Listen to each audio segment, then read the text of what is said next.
Dynamic Success the Junior College. Enter to win. Masters in MPC and BPC. अस्सलाम वालेकुम नाज़रीन, आइए नज़र डालते हैं देश और दुनिया के खबरनामे पर। सच न्यूज के खबरनामे में आप सबका इस्तकबाल है। आज की सबसे बड़ी खबर आ रही है बंगाल से, जहां पर बंगाल चुनाव के दौरान टीएमसी सांसद अभिषेक बनर्जी की हुई जासूसी, ऐसा कांग्रेस का दावा है। कांग्रेस के ट्विटर हैंडल से टीएमसी सांसद और ममता बनर्जी के भतीजे अभिषेक बनर्जी को लेकर एक पोस्ट साझा गया है। उसमें जासूसी कराए जाने का दावा किया गया है। ऐसे में कांग्रेस केंद्र सरकार पर निशाना साधने के लिए एक भी मौका नहीं चूक रही है। कांग्रेस के ट्विटर हैंडल से भी टीएमसी और ममता बनर्जी के भतीजे को लेकर पोस्ट वायरल हुआ है। कांग्रेस के ट्विटर हैंडल से लिखा गया है कि आप क्रोनोलॉजी समझिए। पेगासस स्पाईवेयर का टारगेट कौन था? अभिषेक बनर्जी, ममता बनर्जी के भतीजे। कब? 2021 में। क्यों? पश्चिम बंगाल में चुनाव थे। मोदी सरकार का डर अंतहीन है। कांग्रेस ने ये भी लिखा है कि अपने दुश्मनों को करीब रखो वाली कहावत को बीजेपी ने ज्यादा ही गंभीरता से ले लिया। कांग्रेस का ये ट्वीट ऐसे में आया है जहां पर 26 जुलाई को बंगाल की मुख्यमंत्री ममता बनर्जी दिल्ली आ रही हैं। कहा जा रहा है कि ममता इस दौरान कई अहम नेताओं से मुलाकात कर सकती हैं। वहीं एक और बड़ी खबर आ रही है कांग्रेस के नेता राहुल गांधी की तरफ से। राहुल गांधी ने प्रधानमंत्री मोदी पर निशाना साधते हुए कहा है कि अगर वैक्सीन को लेकर देश के मन की बात को समझा जाता तो हालात ऐसे नहीं होते। लोगों के जीवन का सवाल है और केंद्र सरकार ने वैक्सीनेशन के पूरे होने की कोई समय नहीं तय की है। ये रीढ़ की हड्डी नहीं होने की मिसाल है। राहुल गांधी ने ट्विटर पर एक 45 सेकेंड का वीडियो ट्वीट किया है। इस वीडियो में देश में वैक्सीन की कमी को लेकर कई क्लिप्स दिखाते हुए राहुल गांधी ने लिखा है कि अगर वैक्सीन को लेकर देश के मन की बात को समझा जाता तो हालात ऐसे ना होते। राहुल गांधी ने ये बात तब कही है जब देश में कोरोना टीकों की कमी देखी जा रही है, जिस वजह से कई वैक्सीन सेंटर बंद भी करने पड़ रहे हैं।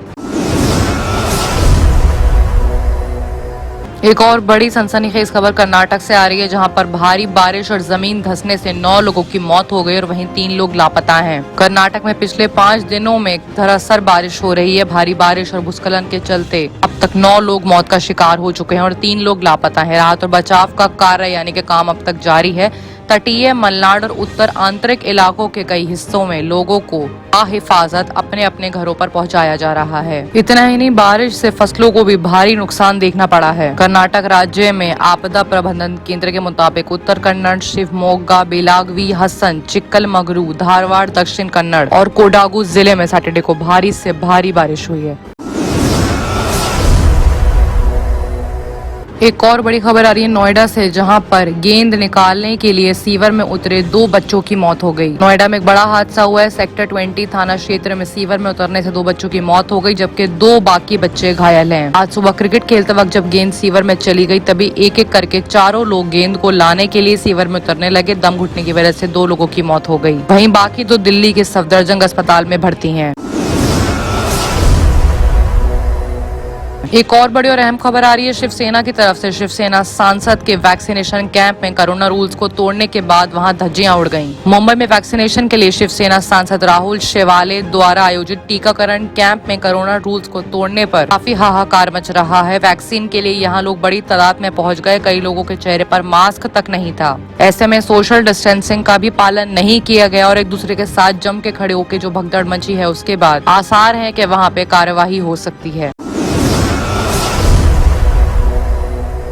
वहीं एक और बड़ी खबर आ रही है बाबा रामदेव की तरफ से। दिल्ली में एलोपैथी पर गलत सूचना फैलाने के इल्जाम में रामदेव के खिलाफ हाई कोर्ट में जो याचिका थी उसकी सुनवाई कल होगी। दिल्ली हाई कोर्ट में बाबा रामदेव के खिलाफ डॉक्टर्स के साथ संगठनों ने संयुक्त रूप याचिका दाखिल की थी। संगठनों ने योग गुरु पर एलोपैथी को लेकर गलत सूचना यानी कि गलत न्यूज फैलाने का इल्जाम लगाया था। आपको बता दें कि कोविड-19 महामारी के बीच कथित तौर पर एलोपैथी के खिलाफ गलत खबर फैलाने के इल्जाम में डॉक्टरों ने योग गुरु रामदेव पर केस दर्ज किया था। डॉक्टरों ने कहा था कि रामदेव पर इल्जाम है कि वो बड़े पैमाने पर जनता को गुमराह कर रहे थे और गलत तरीके से ये पेश कर रहे थे कि कोविड-19 से संक्रमित लोगों की मौत के लिए एलोपैथी जिम्मेदार थी। साथ ही एलोपैथी डॉक्टर मरीजों की मौत की वजह बन रहे हैं। अपनी याचिका में डॉक्टरों के संगठनों ने बताया कि रामदेव न सिर्फ एलोपैथी के इलाज पर बल्कि कोविड वैक्सीनों की सुरक्षा और उसके प्रभाव को लेकर भी जनता के मन में कंफ्यूजन फैला रहे हैं। और आइए अब बात करते हैं इंटरनेशनल खबरों की, जहां पे सबसे बड़ी खबर आ रही है फ्रांस से, जहां पर फ्रांस में मस्जिद जैसी धार्मिक जगहों पर सख्ती बरती जा रही है। बिल पास हुआ है जिसके बाद अगले राष्ट्रपति चुनाव के पहले सुरक्षा की तैयारियां हो रही हैं।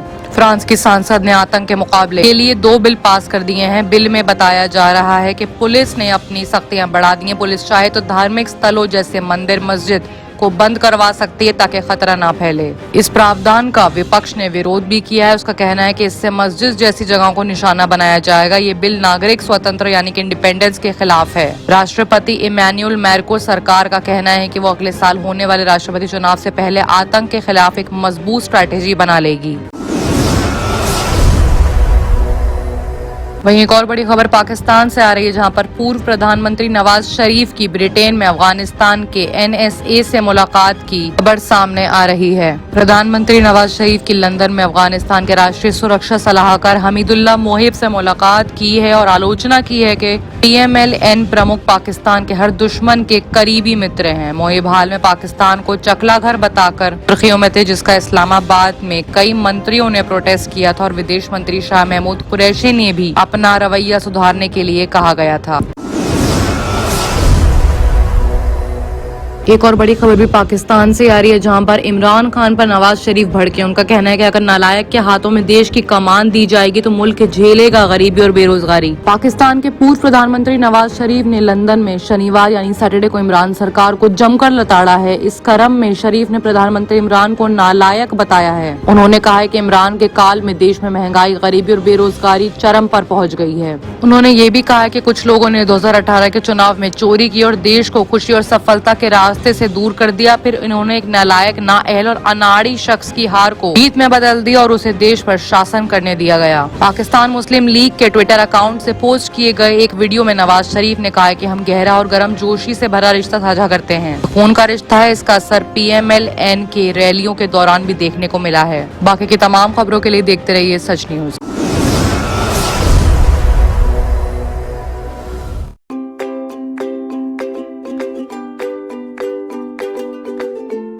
Every child's success story starts here, like a multifaceted diamond.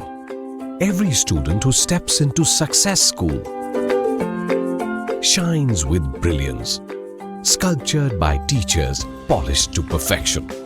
If opportunity does not knock, I will build a door. To us, success comes in cans, not in can'ts. Success is falling 9 times, getting up 10. Some people dream of success, others put their heart and soul into working for it.